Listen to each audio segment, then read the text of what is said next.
Hello mga idol! Kamusta kayong lahat? Ako nga pala si 05, ang pinakamalakas mag-chew. Uy, sana all! So dahil revamp ngayon si Chew, ay gagamitin natin ito mga idol. Dahil si Chew ang isa sa mga paborito ko na hero dito sa Mobile Legends. Siyempre guys, kailangan wag muna tayo agad dito sugod ng sugod sa kanya, no? Dahil napakasakit ni Dairot guys. Talo!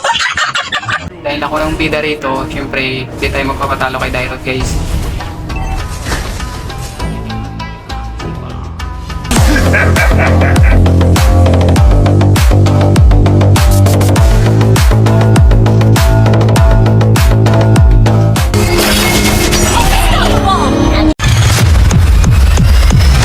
Who else other than me?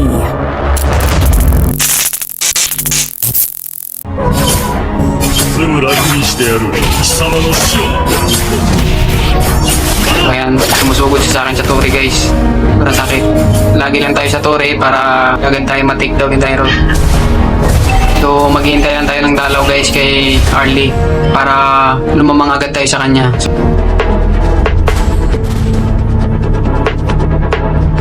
So ayan na si Arlie, pumunta na sa akin. So magtago muna.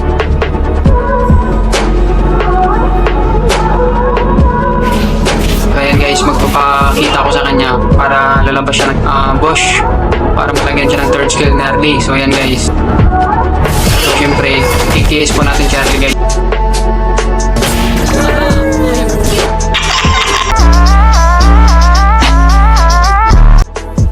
Dito guys, TP-TP pa si Dairot dito guys, oh. So syempre titipihan din natin yan guys, oh. Diba? Paganda ng TP yan guys. Tamang bawas-bawas lang tayo sa kanya guys. Yan. So dito guys, kikickback ko sana siya kaso hindi gumana yung kickback ko. Videosluhan pa rin. So yan guys, na-takedown po siya natin.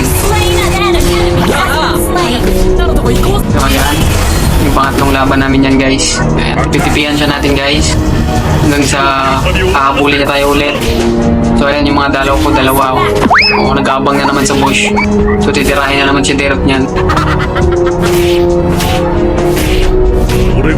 Yung guys, ayan na guys. Patay na naman siya guys. Ayan, puwi muna tayo. Pang-apat na laban na naman namin. Ayan. Dito guys, may damage na ako kaya sisipahin ko siya ng aking pinakamalakas na sipa. Ang galing sa kalawakan. So dahil dyan, ay-push ko na yung Tori niya. So dito guys, magalagala silang tatlo. Si Tikrel, tsaka si Dairot. So naligaw siya, so napunta sa akin. Ayan, titikman mo ulit ang aking sipa. So na-take down na naman natin siya guys. So yung Tori ko, nabasag niya guys dahil naiwanan ko yan. So ngayon, nilabas niya agad ang kanyang kami-kami wave. So dahil mas malakas ang aking sipa, patay na naman siya guys. Para sa'yo ang laban na to. So ayan, mag-lord niya sana sila dito guys. So syempre, kailangan naming depensahan. So ayan, si Tigrel parang lutang. Hindi niya ako nakita na nasa gilid niya na ako. Tinaanan niya lang ako dyan guys.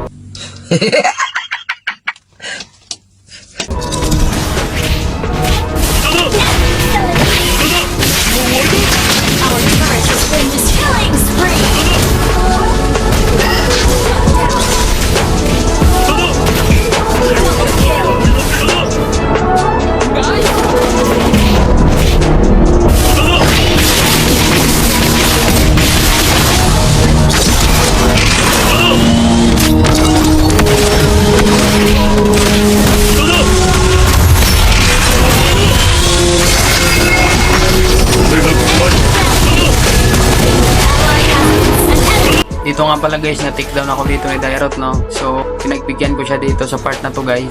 Uy, sana all! Fast forward ko lang to guys. So, magpo-push lang sana ako rito. Biglang bumalik si Mia, kaya itong mangyayari sa kanya mga idol. You